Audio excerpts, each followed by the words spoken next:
Welcome, everybody, to the Tea with Ms McGill Show, presented by our friends over at Fortune Bay Resort and Casino. So make plans. It's end of the year, right? You got some calm time, you got some days off.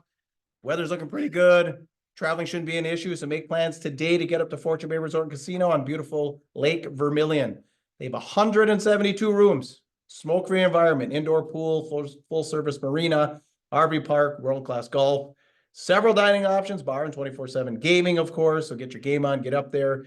FortuneBay.com for details and plan your trip today. Welcome, everybody. It is Puka speaking. It is the star of the show, Reed Larson. Christmas week. Can you tell? Santa Puka.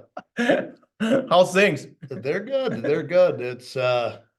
It's like we said last week, it's still the dog days. There's the sickness is going around. It's going around our household, the Larson household. Little stuffed up, a little bit of this, a little bit of that. Just battling through it. Well, thanks for battling last week. You battled hard. We got through the show. We battled through the show. I feel a lot better this week than I did last Wednesday when we did the show. And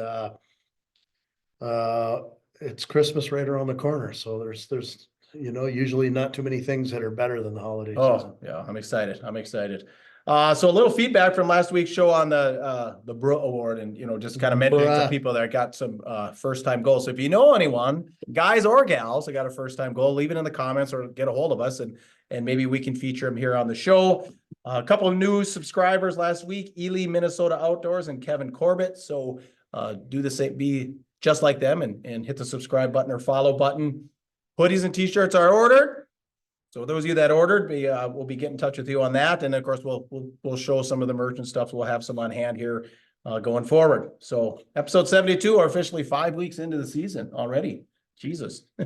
7-2.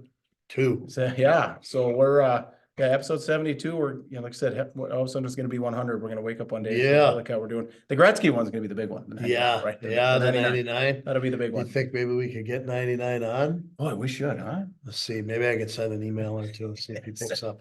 I'll call Janet. There you go. Janet. There you go. There you go. She's the scheduler. Yeah. I like it. All right.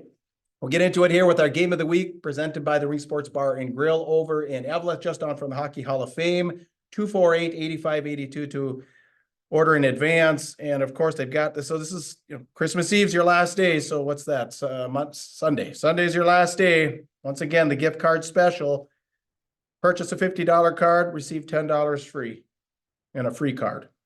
$100 purchase, $25 free, $200 purchase, $50 free. Ring Sports Bar and Grill. What'd you call this?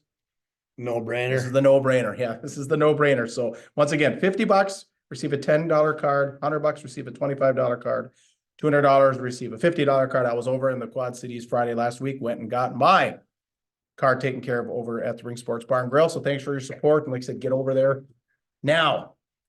All right. We talked last week. Reed was down in the cities and he died a classic, 3 games. Why don't you fill in the listeners on kind of what happened down there? Yeah, well, I'll just talk about, our northern connection to that. I'm not going to sit and break down every game outside of the ones that Grand Rapids played in, just the Grand Rapids games. Thursday was a little bit of a tougher night. That was kind of it's always the kickoff night. And we always end up going there. Grand Rapids always faces off against the Edina Hornets on the first night. And it's for lack of a better way of saying it, it's always the toughest game that we play when we go there. Sitting in a bus all day. Yeah, cruising down, getting checked into the hotel, trying to get ready for, probably one of the biggest, toughest teams you play all year. And actually it wasn't a horribly played game except for about an 8-minute window. There was about 8 minutes during that game where they scored 5 goals. 5 minutes at the end of 5 or 6 minutes at the end of the first period, they scored 3 goals. The Hornets scored 3 goals on the Thunderhawks. Come back to the second period, the first 2.5 minutes or so right there, scored 2 more goals. It's 5-0. The rest of the game started to kind of clean things up a little bit. Grand Rapids started to get a few things going. They woke up their legs a little bit. They woke up their shoulders a little bit. They popped a couple in and ended up making it 5-2 at one point in the game. And then actually they scored a sixth one at the end and a miscue on a face-off. Actually, there was a shorthanded goal against the Thunderhawks. The Thunderhawks were on the power play in their own zone, taking a face-off, and for whatever reason got out of position and they scored a shorty. Okay. So it was a 6-2 game. Wasn't real happy. Coach Clapton wasn't happy with the result. And again, you got to be able to play 51 minutes of hockey if you're a high school hockey player. Yep. You got to be able to play all 51 minutes. You can't expect against a team like Edina, where you're going to take 7-8 minutes off in the game and not be ready to play. You're going to see a result you don't like. Then the next night was a 6 o'clock game, and the Thunderhawks were across the aisle from the Edina or the Eden Prairie Eagles. Oh, yeah. And that was a good battle all night long. It was a back and forth game. Ended up a 2-2 game in the second period. Eden Prairie goes up, scores a power play goal, goes up 3-2.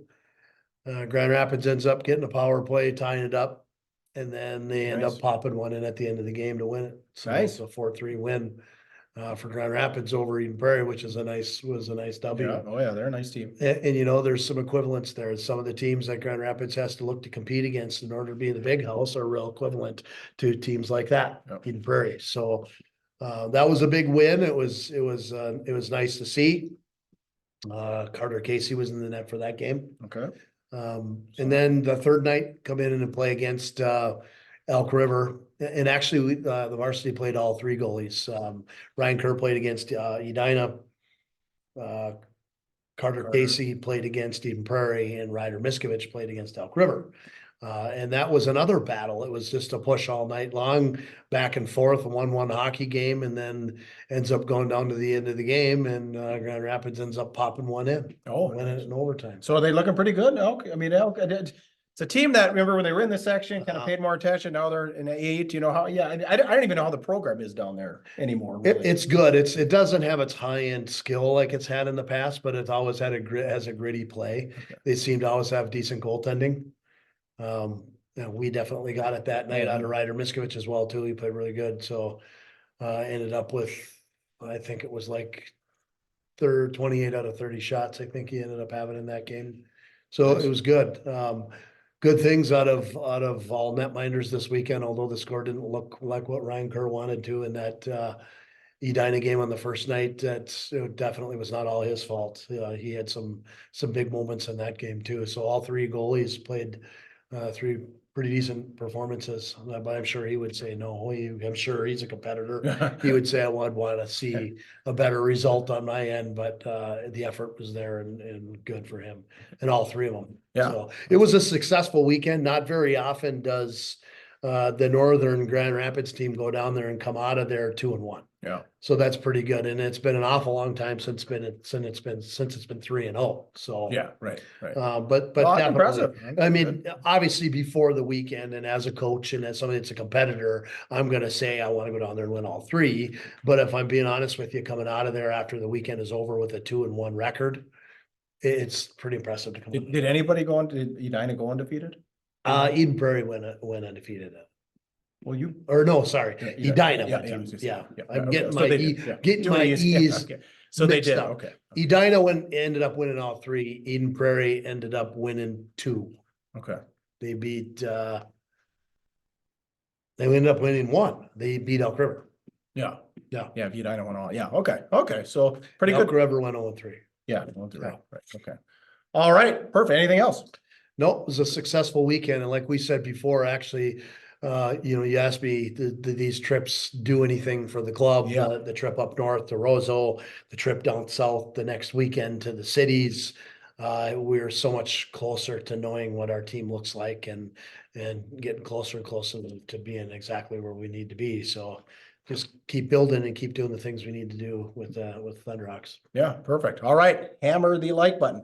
All right, another game or another actually item we covered last week was Rock Ridge heading down to the St. Cloud area. They had Little Falls on Friday. They had St. Cloud Cathedral. I think Cathedral is like second in single A going into last week. They've been alternating between first and second. Yeah, they've been right there. So 2 goals in the third period propels Rock Ridge to a 5-3 victory to seal the deal. in the third. Tiedemann, Troutwine actually had two Genos there in that one. Dimberio and Carlson with the goals. Let's Play Hockey actually had a pretty nice article on that game, so you want to check that out if you're a Wolverines fan. So lately now, Rockridge beat Denfeld, Little Falls Cathedral. They beat Superior last night. 4-game win streak improved to 7-1. They're making noise. I mean, it's just, we had talked the last couple of years how it's got to meld, it's got to come together. It's clearly come together. Yeah, this is the group that they wanted to be able to make the step to AA with. This is, they've got a really good goaltender in Ryan Rothfork. They've got a first line that's every bit as good as, any of the other first lines you see in Section 7 AA, and Casey Lampa and Chaz Carlson and Dimberio. These guys are decent players, and they'd be good on anybody's team, whether you're talking about Grand Rapids, if you're talking about Duluth East, or you're talking about Andover, they'd be good on those teams too. So they're going to make some noise because they've got at least one line that can put the puck in the net, and they got a goaltender that can stand on his head when he needs to, and he's pretty good. So they're doing what if you're talking to Rockridge people and people over in the Iron Range, they're doing exactly what they're expecting to do. Okay. Yeah. I think as the year goes on, they're going to start seeing some competition that's going to elevate their game a little bit more. So, well, that's what Coach Johnson said in the Let's Play Hockey interview. He said, we don't have that real high end person that can really, break the game for us. He's like, we got to stay balanced. We got to play disciplined. We got to play defense. yeah, And we're just going to keep coming at you. And obviously, like I said, 7-1, it's impressive. Like I said, the only loss was coming up with the Gardens to Warroad. And they were, what'd you say? They were up in the third period until, was there a major penalty? They were tied like 2-2 Okay. with 8 minutes left, and then they ended up losing 6-3. Okay. And part of it was a 5-minute major. Yeah, it was all three of their goals were in the third period that Warroad scored on the power play was on that 5-minute major. Yeah, so without some of that luck there, they could be an 8-0 team, and very impressive, very impressive. So, all right, we'll now move on to the previews section of the show presented by our friends over at Iron Range Apparel. As you can see, I've made a trip to Iron Range Apparel. They gave us our Christmas gift, so thank you to the Richters and everyone at Iron Range Apparel. So you can see the ODR swag. So they got it going on over there. Gift Buyer's Paradise. I spent some money there myself buying some gifts. So like I said, you're looking for something, 5-year-old little girl or your grandpa. You can find something at Iron Range Apparel for everybody. Now I do have a little bit here on their holiday hour. So here's what we got. So this week, Monday through Friday, open 10 a.m. to 7 p.m. Saturday, 10 a.m. to 5 p.m. For you last minute guys, and I know there's a lot of guys that are last minute, right? On the Christmas gift. Christmas Eve, 8 to 4. 8 to 4 on Christmas Eve. So Iron Range Apparel, Thunderbird Mall, Gift Buyer's Paradise. Go check them out and tell them the Ms McGill Show sent you. All right, hate to go negative. I got a gripe. I got a complaint. So one thing I always looked forward to, I played as a player during the holiday tournament. Then I was living in Montana. We come home around Christmas, visit with the buddies. We'd go catch a game. Memorial Building always had 3 games. At first it was like a tournament format. Then I think maybe more so in your years, they just kind of turned into 3 teams will come up and make a three game swing, play Hibbing, Greenway, Virginia, what have you. So last week, naturally, I look at the schedule. I'm going to, make my plan to go over there one night, and Hibbing's in Blaine at the Super Rink, I think is what one of the parents told me. The Super Rink, like this tournament, it was the George Perpich. I mean, I played in the early 90s with George Perpich. It was the tournament. So then I started looking around. I mean, Greenway's got Delano coming up on the 29th next week. And then they've got Park Rapids on the 30th. Rockridge just has 1 game next week. They got Delano on the 28th. So Delano is going to come up and make the swing, but extremely disappointed. I mean, this is Iron Range, just where hockey's supposed to be played. I want the city's teams to come up. I want to see some different things. Very disappointed. And the reason I'm bringing it up to you, because I know you probably had something in me, worked hard, and because you were probably part of that swing back when you were coaching in Virginia, when they were, these teams were kind of coming up. It's kind of thought, or kind of get your thoughts on my disappointment. Yeah, I can definitely see the disappointment, and if people want to see games over the holiday, I think it's twofold, to be honest with you. I think when you start looking at the holiday season, I think over the years, the holiday games or the holiday tournaments have kind of wore out their luster. Okay. Coaches and players and families are starting to see maybe a little bit of value in it's okay to have some practices over that Christmas break, but a break isn't the worst thing in the world. Ah, okay. And I think it's a time to maybe take a little bit less of a hit during the dog days if you don't have those games over Christmas.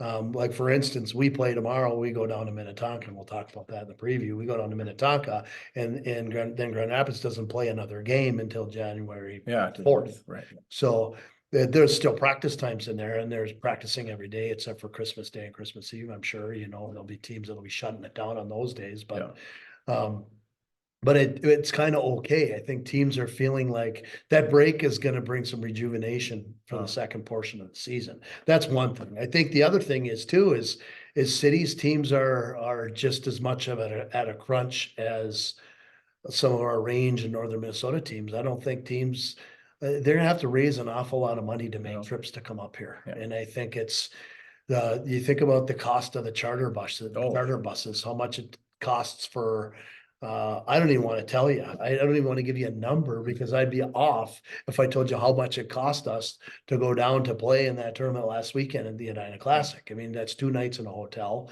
which is what people would be doing up here, 2 nights in a hotel coming up. And then you feed the kids 2 to 3 times a day, depending on whether they get a continental breakfast at the hotel or not. Then you got to try and find something to do to entertain them when they're not playing during the day. It gets to be, I mean, you throw a number out there. I'm thinking anywhere from $9,000 to $10,000 just to have a team here for 3 days. When you're paying that bus driver 24/7, right? I mean, he's there. So that's part of it. And I mean, here's the other kicker, and this is just the reality of it. That tournament that was over here for many years, the George Perpich tournament, was based out of Hibbing, but the elements to that were, it was always a Virginia game, a Hibbing game, and a Grand Rapids game. And those teams would come up and they would play, and one night they'd play in Grand Rapids, the next night they'd play in Hibbing, and the next night they'd play in Virginia, and they just alternate with the 3 of them. And it was a good gig because you got good teams up here because the teams were fantastic up here at the time when they started doing that. And the real draw to that is that they want to play top end AA teams. And for many years, it was 1 AA team and 2 single A teams, with Rapids being the AA, and Hibbing and Virginia were top of the Section 7 single A teams. They didn't mind playing those, and then it kind of dropped off for a couple of years. Okay, well, we'll still get the game in with Grand Rapids. They were at the top of the pecking order for AA at the time.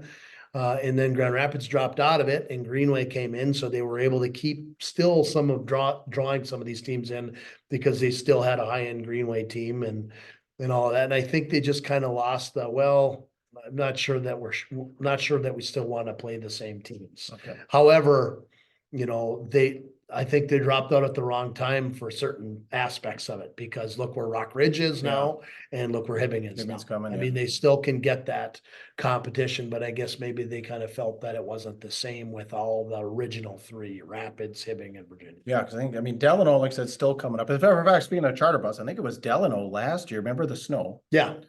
And someone can comment if they remember it. There was that video that went viral, them pushing, they were in front of Sammy's Pizza and they had to push the charter bus. But obviously Delano's kind of happy, but Delano's been coming up for a while. Yeah, a long time. Cambridge Isanti, I believe, last year. They started coming up. Delano started coming up. I think it was the 3rd or 4th year that I was coaching there that we reeled them, and we had Lakeville North in the year before and they dropped out, and we brought Delano in, and that was still a good get to have them come up. And Grand Rapids was still at the time in that tournament. Okay. Yeah. So anyway, a little bit of disappointment. Like I said, hate to get negative, but I was going to preview some games over in Hibbing, but obviously they're not happening. So we move on to a different preview, which is the Thunderhawks down at Tonka, number 1, right? Yeah. Right now. Yeah, I think it's a great opportunity for our kids to use as a measuring stick. You guys, players always want to look at the bright and shiny lights. Like, hey, I want to skate up to the camera and flow my hair back at the state tournament at the XL Energy Center.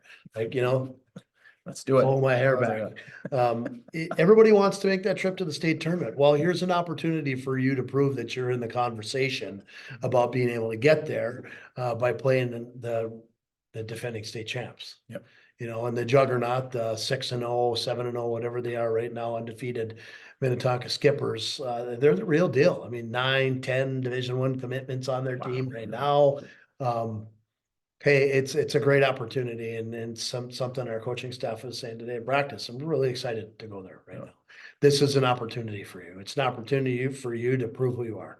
Awesome. And send a message. You go ahead and send a message out there. You do good things in that game, and you got the people out there that are score watchers. They just like to watch scores. Like, oh gosh, look at what happened here. Look at what happened there. It's like, hey, this is a chance for you. Yeah. Maybe you go there and you turn some heads. Oh, all right. Well, good Yeah, luck. the key to it is you don't have anything to lose going there. Right. The pressure's not on. It's not on you. The pressure is 100% on the group that is undefeated right now, and that's the returning state champs, because they have a target on their back every single time they step on the rink. But they kind of like that there. I mean, they like the fact that they have the target on their back. Our guys are going to go in, they're going to play gritty, and that's just the way it's going to be. And they're going to come out of there. And if they give the effort that they've been giving us the last couple of days of practice, they're going to be happy. Well, yeah, I mean, a nice stepping stone coming off of the classic there. So, yeah, good luck. You never know. Like you said, take luck too. Yeah. Luck is always good. All right. Now this one kind of came to me by text from a former Greenway Raider, and I won't say his name. Maybe I will next week if he gives me permission, but he says, hey, Puka, he says, Ely coming to the Snake Pit tomorrow. 7-2 Ely Timberwolves facing up against the 1-6 Greenway Raiders. What if Ely wins? And it's like, well, they just beat the Falls last week. We talked about that. Interesting match. I might head over there. Thoughts? I think you should head over there and let me know. Like I feel bad. I am a fan, regardless if it's behind the scenes or not. I'm a fan of everything that happens over at Coleraine. I like the Greenville program. I like Andy Sertich. Like him a lot actually, and he's doing the right things. However, they've hit some tough times right now. Yeah, with numbers and bodies and injuries and Ely is kind of staying right where they've been. I mean, they've been in this same spot for decades, but it isn't that they've gotten better. It's that there's other teams, I think, that have fallen off in numbers. And I think they've just kind of stayed where they are. Yeah. So good for Ely for being able to maintain their program and continue doing what they're doing. They're having a pretty good season. It sounds like right now, 7-1.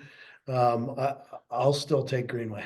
Take Greenway. All right. Well, you take Greenway. Like I said, if I get a chance, I'm gonna sneak over there. So, all right, that's it for the previews. We're gonna move on to Scores and More, presented by Aspire Heating and Control. They are your local Bryant dealer, and Bryant is the official heating and cooling company of your Minnesota Wild. Aspire specializes in gas, electric, and hydronic heating and cooling systems for existing and new construction, residential and commercial installations available. Services include forced air systems, boilers, heat pumps, mini splits. They are, of course, licensed and bonded. So give Justin a call, 999-5957. Like 20 below wind chill, Monday morning. So if the furnace isn't working right, these are the guys you call, 999-5957. Get you heated up. Give Justin a call. Like I said, licensed and bonded, Aspire Heating and Control. All right. We don't really have any news on any signees or anything, but we do have some scores and more. So Bemidji trounced by East Grand Forks last night, 8-1. Warroad with another win, 3-1 over Thief River Falls. Ely, the aforementioned 8-2 win over WSFLG Blizzard. Is that somewhere in Wisconsin? I don't know what that is. I don't even know. That's the longest title I've ever come across. Roseau skated to a 5-3 win over Buffalo. Denfeld, Hermantown, 2-2 tie. That's interesting. Yeah, well, there's a little bit on that conversation. I was thinking about this as I was kind of thinking about, what are we going to talk about on the show today? And I knew this score was going to come up, and I just thought, we mentioned this last year a little bit, and I think even maybe at the start of this season that there are some kinks in the armor at Hermantown right now.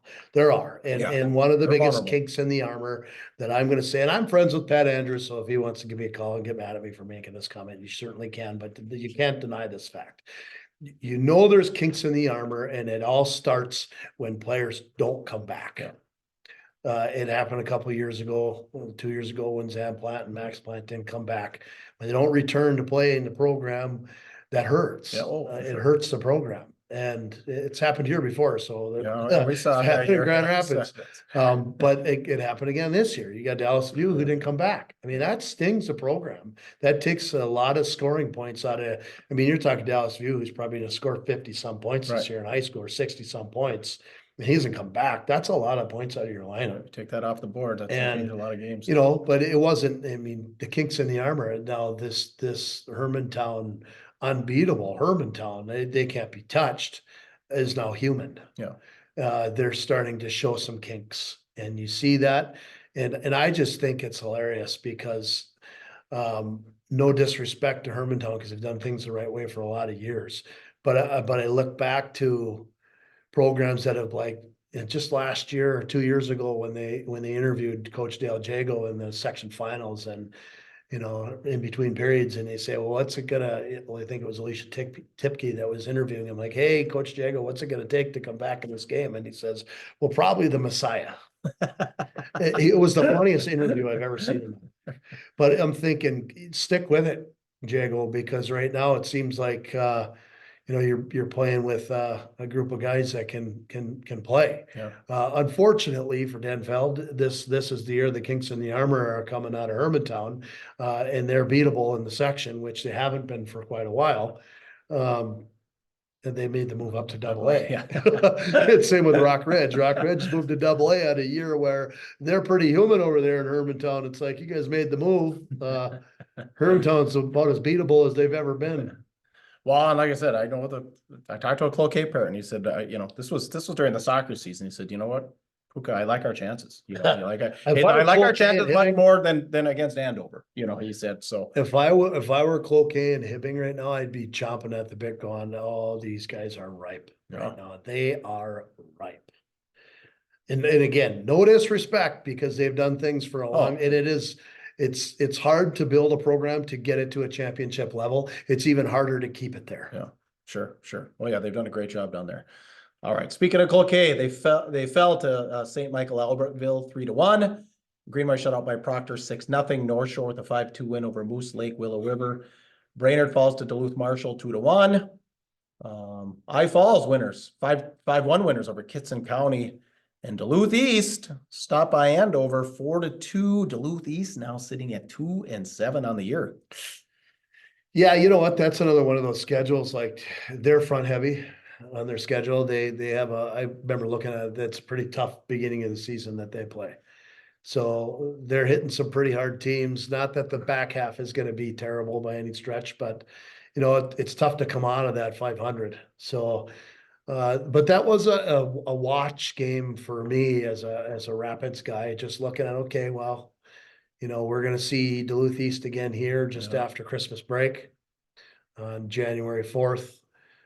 We don't see Andover until a month later. I think it's February 3rd or something like that, or 2nd, that first weekend of February. So we don't see them for another month.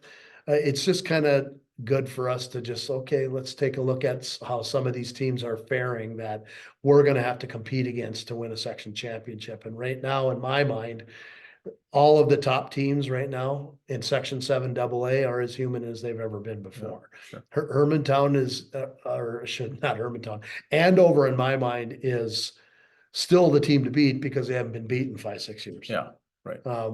But they're not the same as they've been. Okay. They're not, oh crap, they're going to score 5 goals. We better score 6. And they've got this high end player that's going to put up, 100 points this year, like they've had 2 of them last year. Yeah.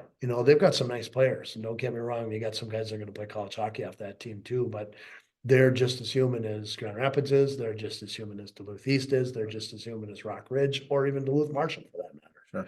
Sure. I see the top 4 to 5 teams having a lot more parity than they've had in the past 3 or 4 years. Interesting. Well, I said, new holidays are here. We're going to turn the corner and we're going to go into the dark month of January, but right after the dark month of January is the bright lights of playoff hockey. So it'll be here before you know it. All right, drum roll, please.